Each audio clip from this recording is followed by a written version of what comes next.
A paz do Senhor, meus amados irmãos em Cristo. Nós vamos comentar aqui a lição de número 5 da nossa Escola Bíblica Dominical, lição que será ministrada no dia 2 de agosto de 2020, É uma lição que vai falar para nós sobre recomeço. Zorobabel recomeça a construção do templo. Lembrando que nesse trimestre nós estamos estudando, debaixo da temática, os princípios divinos em tempos de crise, a reconstrução de Jerusalém e o avivamento espiritual como exemplos para os nossos dias. Então, nesse trimestre nós estamos falando do momento em que o povo de Israel deixou o exílio babilônico e voltou para a terra de Israel, e eles tinham uma missão então de reconstruir a cidade de Jerusalém e o templo de Jerusalém.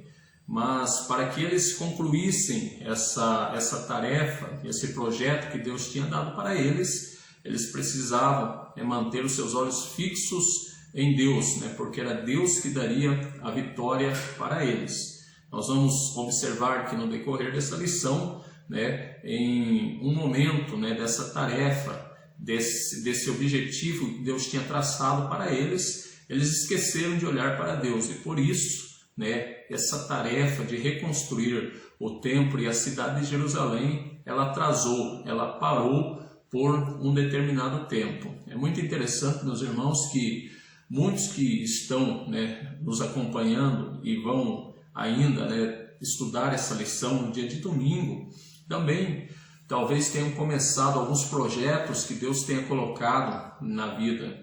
E devido, às vezes, confiar nas suas próprias forças, interromperam esse projeto, pararam de realizar aquilo que Deus havia proposto que eles realizassem. Esse foi o caso do povo de Israel, que nós já estudamos na lição passada, que Deus havia dado a missão para eles, de reconstruir o templo de Jerusalém, e eles começaram muito bem, lançaram os alicerces, e festejaram por ter concluído esta etapa, festejaram por ver os alicerces do templo ali colocado. Foi uma grande festa em Israel.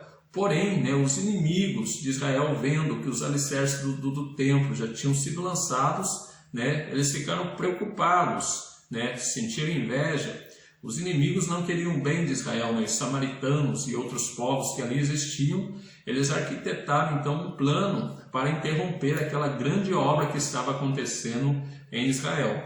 E eles tiveram sucesso nesse plano, eles conseguiram influenciar o rei que dominava toda aquela região para que fizesse um edito interrompendo então a construção do templo ali de Jerusalém.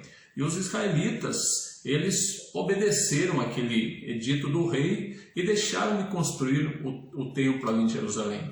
E essa construção ela ficou parada por aproximadamente 15 anos. Por 15 anos, os israelitas deixaram de desenvolver o projeto que Deus tinha colocado para eles realizarem. E nós vamos ver no decorrer dessa lição que nós estamos estudando hoje, que tem por título Zorobabel recomeça a construção do templo, que Deus ele levanta dois profetas chamados Ageu e Zacarias, para animar ou para reanimar o povo, para que eles voltassem a reconstruir o templo que Deus havia ordenado. Nós tiraremos dessa lição exemplos preciosos para o nosso dia a dia. Às vezes, nós convivemos com pessoas ou nós mesmos começamos um projeto que Deus estabeleceu para a nossa vida, e quando vem a oposição nós paramos, porque é fato que toda vez que alguém faz algo em prol do reino dos céus, do reino de Deus, o inimigo ele se levanta, o inimigo da igreja, o inimigo das nossas almas. Ele não quer ver a obra de Deus seguindo adiante, e ele levantará oposições. E se nós confiarmos em nossas próprias forças, no nosso próprio intelecto, nós não vamos prosseguir adiante, nós vamos parar. E analisando o contexto bíblico desse momento que Israel estava vivendo, esse foi o principal erro que eles cometeram. Eles estavam reconstruindo o templo ali em Jerusalém, já tinham lançado os alicerces. Porém, quando você vai examinar o contexto, né, dessa passagem, você observa que eles estavam confiando em suas próprias forças. E quando veio a oposição, eles não resistiram e pararam. E ficaram por um longo período sem realizar aquela que era a vontade do Senhor. Por isso os profetas, então, são colocados por Deus para advertir, guiar e profetizar sobre o futuro, né, para aquele povo, que Deus daria vitória para eles. Então o nosso textuário diz assim: ao 24º dia do mês 9º, no 2º ano de Dário, veio a palavra do Senhor pelo ministério do profeta Ageu, dizendo: ponde, pois, eu vos rogo, desde o dia em que se fundou o templo do Senhor, ponde o vosso coração nessas coisas, a verdade prática. Sobre o poder de Deus, a igreja torna-se imbatível no cumprimento das tarefas que Cristo entregou. Nós temos a nossa leitura bíblica em classe, que está lá no livro de Esdras, no capítulo 5, do verso 1 e também verso 2. Depois o livro do profeta Ageu, capítulo 1, versículo 1. Também o versículo de número 12, e no livro do profeta Zacarias, capítulo de número 4, do versículo 6 ao versículo de número 10. Os objetivos, né, da nossa lição. O objetivo geral é compreender como se deu a reconstrução do templo sobre a liderança de Zorobabel. E os objetivos específicos: mostrar como Deus levantou os profetas Ageu e Zacarias para incentivar o povo a reconstruir o templo. Saber que o ministério profético é uma prova da manifestação de Deus. Explicar o ministério profético à luz da Bíblia. Nós temos a nossa introdução, que diz que nessa lição estudaremos como Deus, depois de a construção do templo ter ficado parada por 15 anos, enviou socorro através do ministério de 2 profetas, Ageu e Zacarias. Então nós vamos estar, né, observando, né, no decorrer dessa lição, né, a importância também do ministério profético para incentivar os servos de Deus a realizarem a obra do Senhor. No primeiro tópico, nós temos aqui: Deus levantou 2 profetas. Portanto, meus irmãos, nós entendermos que é Deus quem levanta profetas, é Deus quem dá profetas, né, para o seu povo no momento certo, na hora em que Deus acha por bem que esses profetas entrem em cena. Nós observamos no nosso contexto atual, né, muitas pessoas correndo de um lado para o outro, né, atrás de profetas, de profecias, né, para que venham direcionar as suas vidas. Essas coisas, né, elas são um modismo que existe nos dias atuais, mas que quando nós olhamos nas Escrituras Sagradas, nós vemos que não ocorria dessa maneira. Na verdade, Deus que dava os profetas no momento certo para a nação de Israel, com os objetivos que Deus queria, não com o objetivo que o homem queria. E nesse contexto nós vemos que a obra de Deus, né, em Jerusalém, ela estava parada, né? Nós vimos na lição passada que começa a oposição do inimigo e eles conseguem, né, ter sucesso no seu intento de parar a obra, e a obra para. E os israelitas, né, quando a obra de Deus para, eles sofrem a oposição lá dos samaritanos e dos povos da terra, que influencia o rei daquela época a proibir a construção do templo. Os israelitas, eles simplesmente obedecem ao rei e cada um vai cuidar da sua vida, né? Cada um vai cuidar dos seus negócios particulares. Então eles entram num momento de frieza espiritual, onde eles colocam, né, as coisas concernentes, né, à obra de Deus em segundo lugar e colocam em primeiro lugar, né, os interesses particulares dele. Isso é um sinal de esfriamento espiritual, né? Quando, né, o servo do Senhor, ele deixa, né, o reino de Deus em segundo lugar e coloca em primeiro lugar os seus interesses materiais particulares, é um sinal de esfriamento. Então, né, o povo de Jerusalém estava enfrentando um esfriamento aí que durou 15 anos, tá? E para sair desse esfriamento, né, Deus levanta, então, Deus chama, comissiona esses 2 profetas, né, Ageu e Zacarias, que estão, né, na divisão dos profetas menores, né, dentro, né, do nosso Antigo Testamento, são chamados de profetas pós-exílio, porque eles vão profetizar, né, após, né, Israel ter ido para o exílio da Babilônia, né, e voltar desse exílio, que entra em cena então o profeta Ageu e o profeta Zacarias, e tem mais o profeta Malaquias, que é desse tempo pós-exílio, né? Mas o foco da nossa lição hoje é o profeta Ageu e Zacarias, que eles são chamados para reavivar aquele povo de Jerusalém que estava passando por um esfriamento espiritual. Eles não tinham mais interesse em realizar a obra de Deus, eles estavam interessados simplesmente em fazer, né, coisas somente para eles mesmos, né? E o profeta Ageu vai advertir severamente, né, o povo de Israel, né, que devido a esse comportamento que eles estavam tendo, Deus não estava abençoando, né, a vida material deles. Eles plantavam e não colhiam, né, o salário deles, né, não dava para suprir as suas necessidades, né, estava havendo seca na terra. Tudo isso era resultado do esfriamento espiritual que eles estavam vivendo, deixando as coisas de Deus de lado e pensando só nas coisas materiais, tá? Então nós temos esses dois profetas que Deus coloca ali para tentar mudar aquele quadro, e eles vão trazer, né, mensagens proféticas, em primeiro lugar para Zorobabel, que era o líder político de Jerusalém, de Israel, naquela época, né, o homem encarregado da reconstrução do templo, tá? E a mensagem que o profeta Zacarias vai trazer para Zorobabel é uma mensagem clássica, né, que eu acredito que muitos dos irmãos já ouviram os pregadores, né, pregarem essa mensagem que está no capítulo 4 do livro do profeta Zacarias, que diz, né, que a obra de Deus ela se realiza não por força nem por violência, mas pelo meu Espírito, diz o Senhor dos Exércitos. Então a mensagem, né, que Zacarias entregava da parte de Deus para Zorobabel demonstrava, né, que até aquele momento Zorobabel ele pensava que para realizar a obra do Senhor ele precisaria talvez de influência política, da força de um grande exército,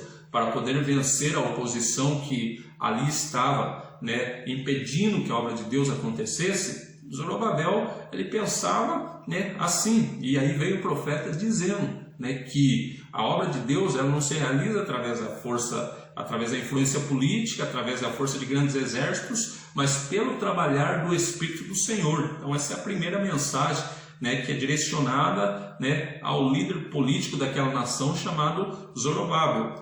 E depois também o profeta Zacarias ele direciona uma mensagem para o líder religioso, que era Josué, né? Lá num texto do livro do profeta Zacarias, né, você observa, né, que há uma acusação de Satanás, né, contra o sumo sacerdote Josué, né, porque as vestes, né, daquele sumo sacerdote estavam manchadas. Ou seja, as vestes do sumo sacerdote manchada, na visão que Zacarias teve, simbolizava o pecado de Israel. E esse pecado de Israel, né, dá legalidade para que o inimigo, né, arquitete planos para impedir que os objetivos de Deus se cumprissem em Israel. Entenda, né, qualquer luta, né, que ocorre no contexto social, ela tem uma influência espiritual. Né? É o inimigo que influencia pessoas, né, a fazerem oposição à obra de Deus. E o inimigo ele acha legalidade, né, no pecado, porque todos nós pecamos, né, como está escrito lá em Romanos, todos pecamos e destituídos estamos da glória de Deus. Porém, né, na visão que Zacarias tem, o próprio Deus, né, purifica o sumo sacerdote, dando para ele vestes novas, vestes limpas, né, purificando, né, o sacerdote, simbolizando que Deus estava perdoando o pecado daquela nação e que o inimigo não tinha legalidade para impedir o agir e o trabalhar de Deus. Essa era uma mensagem também de ânimo para o sumo sacerdote Josué, que tinha a responsabilidade também de incentivar o povo a ajudar Zorobabel a concluir a reconstrução do templo. E por último, né, nesse primeiro subtópico, né, a mensagem dos profetas também era direcionada ao povo. Primeiro, né, Zacarias direciona sua mensagem a Zorobabel, o líder político, depois para Josué, o líder religioso, e Ageu ele direciona sua mensagem para o povo num contexto geral, mostrando para eles que, né, embora eles estivessem se esforçando muito para conquistar riquezas particulares, né, Deus não estava os abençoando, porque eles estavam colocando as coisas de Deus em segundo lugar. E é o que ocorre também, né, nos nossos dias, né? Muitas pessoas, né, colocam Deus, né, em segundo plano e se esforçam, estudam, né, trabalham praticamente 24 horas por dia e não vem, né, o resultado do seu esforço, não vem o resultado do seu trabalho, porque colocam Deus em segundo lugar. No Evangelho de Mateus, Jesus deixa claro, né, buscai em primeiro lugar o reino dos céus e a sua justiça, e as demais coisas vos serão acrescentadas. Então é um princípio básico. Toda vez que o ser humano deixa Deus em segundo lugar, ele retém as bênçãos de Deus para a sua vida, tá? Ele impede que as bênçãos de Deus cheguem na sua vida. Mas quando o homem e a mulher colocam, né, Deus em primeiro lugar, as bênçãos de Deus vêm sobre o seu lar, né, e ele vai ser vitorioso. Também, né, ainda contextualizando essa atitude de Zorobabel, que a princípio confiava mais, né, no seu poder político, nas suas forças, e por isso, né, a obra de Deus foi impedida por 15 anos, porque quando ele começa muito bem, né, lançando os alicerces do templo, né, porém quando vem a oposição ele para, ele não resiste, porque ele começou a fazer a obra de Deus confiando nas suas próprias forças, né? E quando vem o inimigo com a sua oposição, ele para, porque nós, em nossas próprias forças, nós não conseguimos ir adiante. Quando o inimigo vem contra as nossas vidas, nós estamos confiando em nosso intelecto, em nossa sabedoria, em nossas forças, né? Ele vai ter sucesso contra nós. Para fazer a obra de Deus, nós precisamos confiar em Deus.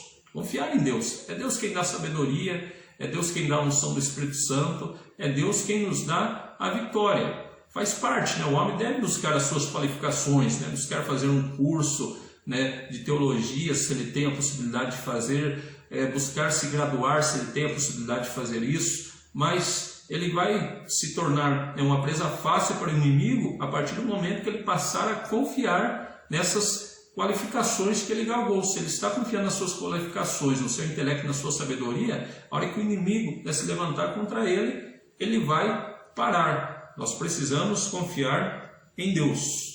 Aí nós temos aqui o segundo subtópico do primeiro tópico, que diz o resultado da mensagem dos profetas, né? Pós a mensagem do profeta Zacarias e o profeta Ageu, eles retomam a reconstrução do templo.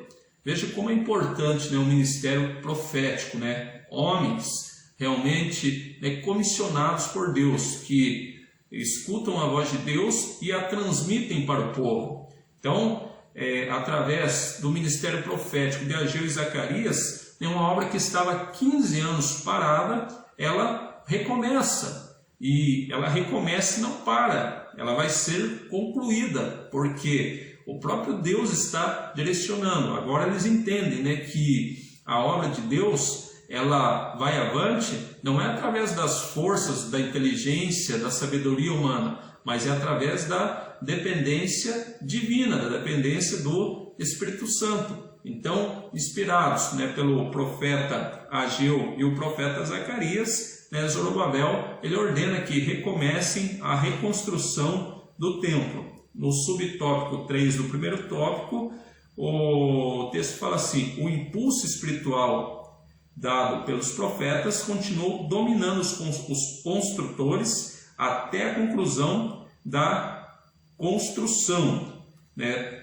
Ou seja, quando Deus, né, coloca a sua mão, né, sobre o negócio, né, ele vai de início a fim. Mas quando o projeto é do homem, né, sem, né, colocar Deus em primeiro lugar, esse projeto para, tá? Mas quando Deus está no negócio, ele começa e termina. É importante então nós focarmos isso, a confiança em Deus, né, colocar os nossos projetos, né, nas mãos do Senhor, porque aquilo que Deus começa vai terminar, mas aquilo que o homem começa do seu próprio intelecto, da sua própria vontade, ele para, tá?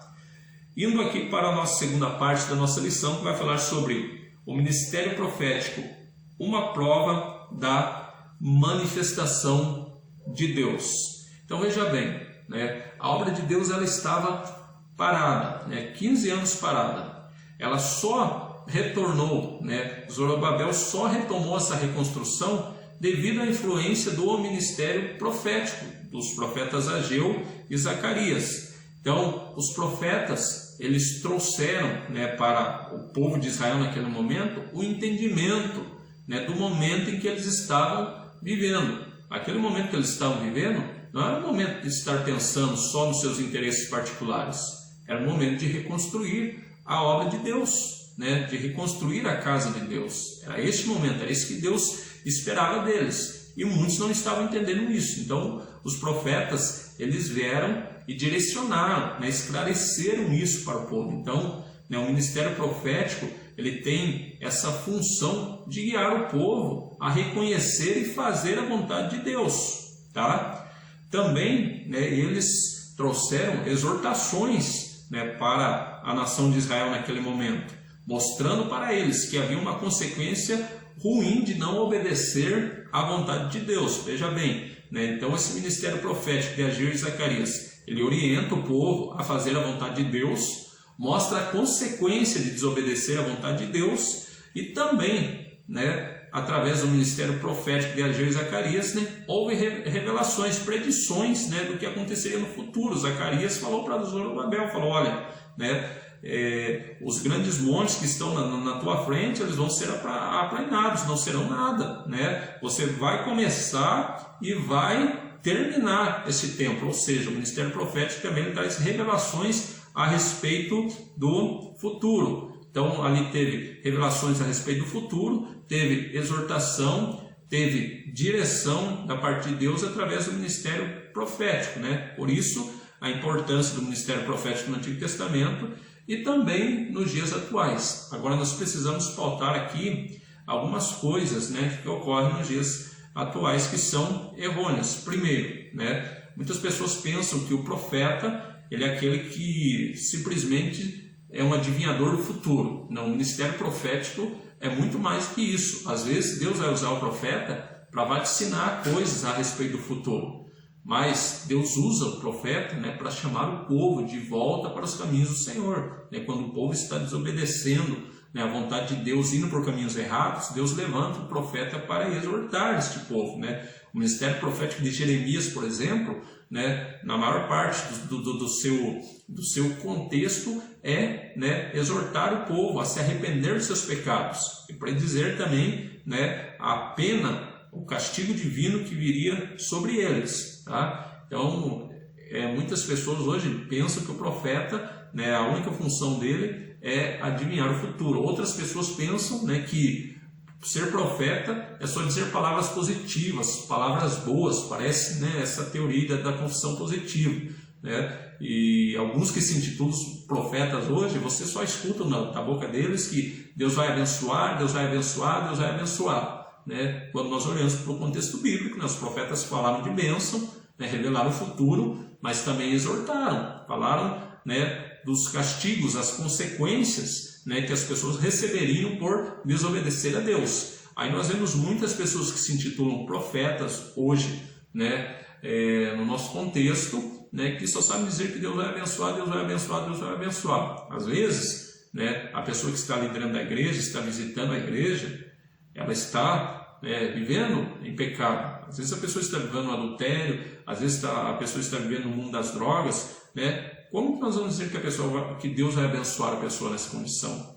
Né? Deus vai abençoar essa pessoa desde que ela decida, né, mudar de vida. Então é preciso, né, nós termos um cuidado, né, para definirmos realmente o que é um ministério profético. Tá? Então aqui, né, falando do ministério profético, uma prova da manifestação de Deus, né, o primeiro subtópico que nós temos manifestações sobrenaturais no Antigo Testamento. Nós temos dois exemplos aqui, Moisés, né, e Elias. Né? Moisés foi usado, né, de uma forma profética para trazer a libertação do povo de Israel lá do Egito.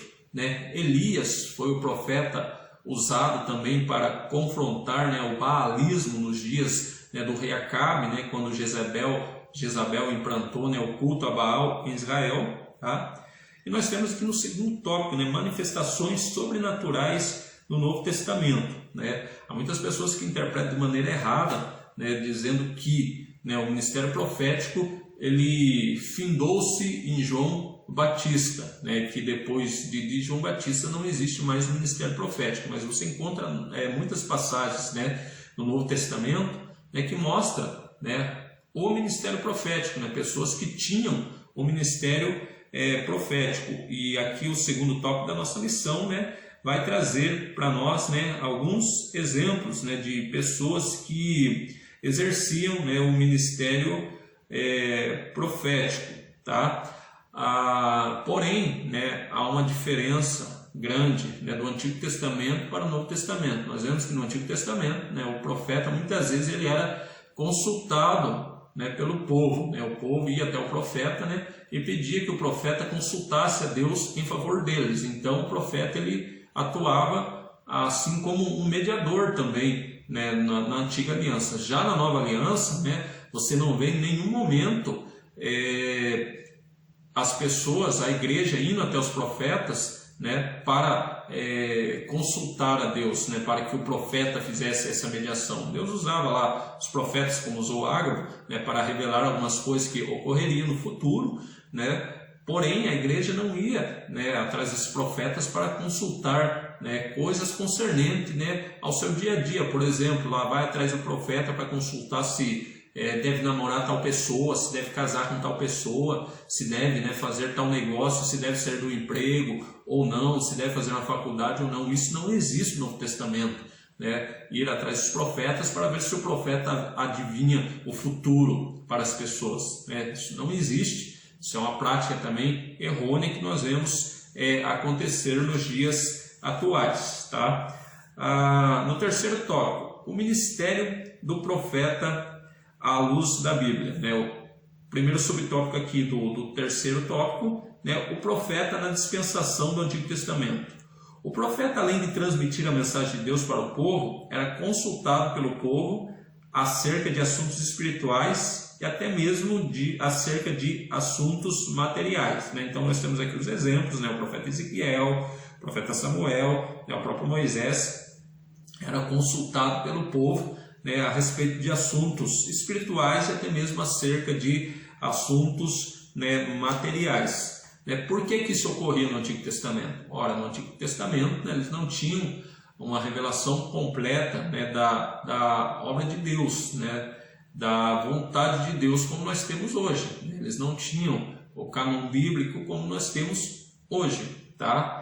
Vocês podem ver já o próprio texto da lição, é muito esclarecedor aqui no subtópico 2 desse terceiro tópico, dizendo o profeta na dispensação, né, do Novo Testamento. Então mostra que, né, no Novo Testamento também existe o ministério profético, né, existe também o dom da profecia, que faz parte dos dons do Espírito Santo, né, nem todos que profetizam, né, pode ser considerado profeta, né, aos olhos, né, à luz do Novo Testamento, né, a pessoa pode, né, ter o dom da profecia, profetizar uma ou outra vez, mas isso não quer dizer que ela tem um ministério profético, né? O ministério profético, né, são aqueles que, né, eram usados por Deus ali na igreja primitiva, né, para orientar o povo mediante a palavra e, né, eles profetizavam metodicamente, profetizavam regularmente e eram reconhecidos ali pelos apóstolos, né, e pela igreja como profetas, tá?